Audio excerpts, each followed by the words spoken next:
send them to that planet, unless you've colonized this planet, which is another thing they're going to work on.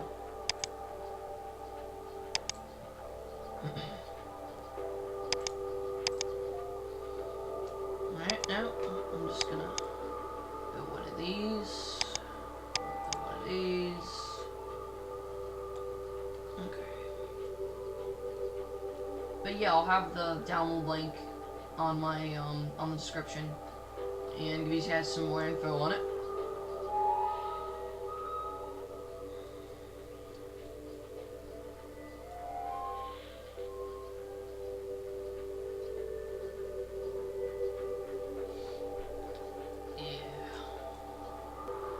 Alright, now, so I'm messing up an attack on this planet here, which has quite a few enemy seedlings.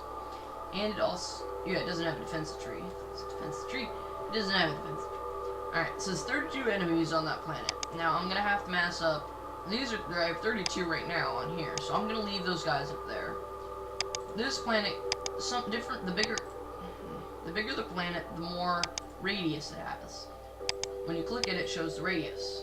Now, this planet can send to this planet. Of course, this one can send to that one too, and this one. Bigger ones like this will probably have a range of about that, so it'll cover all these 4 planets right here. But right now, in the beginning 3 levels, it's pretty easy to build your seedlings. You know, you can mass up an army in a few minutes. But now, as you can see, they've just attacked this planet, which has left them very vulnerable, and I'm going to attack right away. Send like 10 of these guys over there, 8 of them, and the rest over there. Yeah, see, they've pretty much taken over that planet, but I'm going to take over theirs. Trading planets.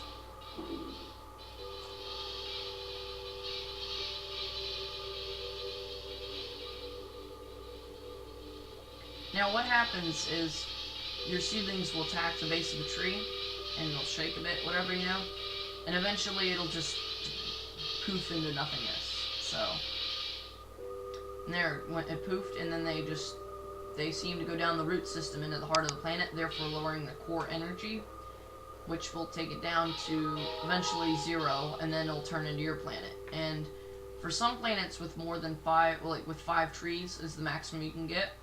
Some planets with, like let's say 3 or 4 trees, if you kill one of the trees, the other 3 will remain there, or the other, however many other there are, will remain there, and they will automatically become yours if you've chopped down one. Now, since these guys are just sitting there and doing nothing, just sitting on their lazy butts, I'm gonna move in my force and take them out. Now, see here, I've just flown my 32 seedlings into an enemy planet, which I thought would be pretty much empty. Well, I was very wrong. Now, it is heavily fortified, and there's a lot of enemies on it right now. I'm running out of seedlings. Now, I'm going to command them to run back home before I lose too many, and then I'm going to mass up a bigger attack, because I don't want to waste too many of my seedlings.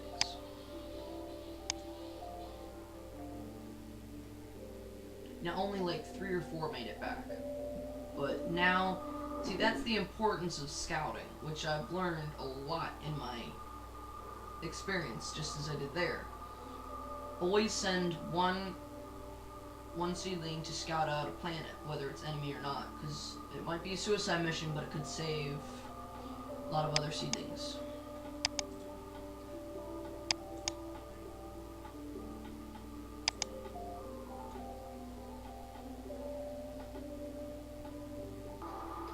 And another thing about this game is every time you play it, it's different. They're never in the same spot. They never attack the same way. It's very, very polished in that way. Like you never really run out of every time you play it, you never run out of different ways to do it. Like they could come up from you behind. They might stay back and like build a bunch of defensive trees, which I've seen sometimes, or they might just be really stupid. But they always surprise you. They've never done the same thing twice, and that's what the producers or the makers of the game were aiming for. And well, they hit it right on the spot. And as you can see, there's different types. I have different types of seedlings. Some are really slow, like these guys back here, but some are really fast, like the ones who literally bounce off the planet when they hit the planet. And the game does look really lifelike. When they shoot the tree, it shakes like a real tree would. And, I mean, for user-friendly, it's a very fun game to play. Like, for...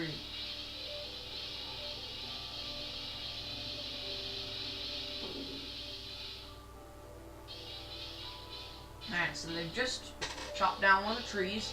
Usually they go for the defensive trees first because they're the most dangerous. But not always. Alright, now when you colonize a planet, you need about 15 seedlings to colonize the planet.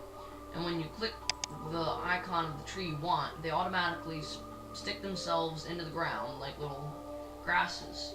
And then the root system will randomly generate a way down to the core of the planet.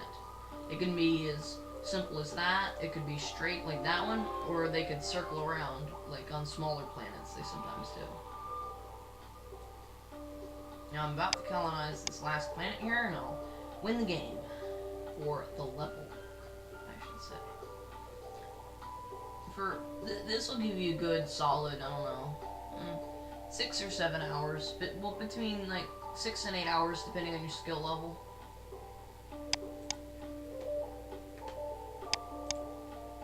Alright, now once this planet is colonized, I should have my win. And for the graphics of this game, for a free game, the graphics are pretty stellar.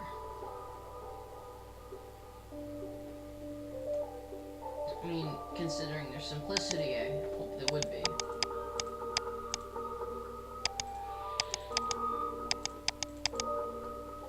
You have made this pocketed space yours. However, from now on, things will likely to get tougher.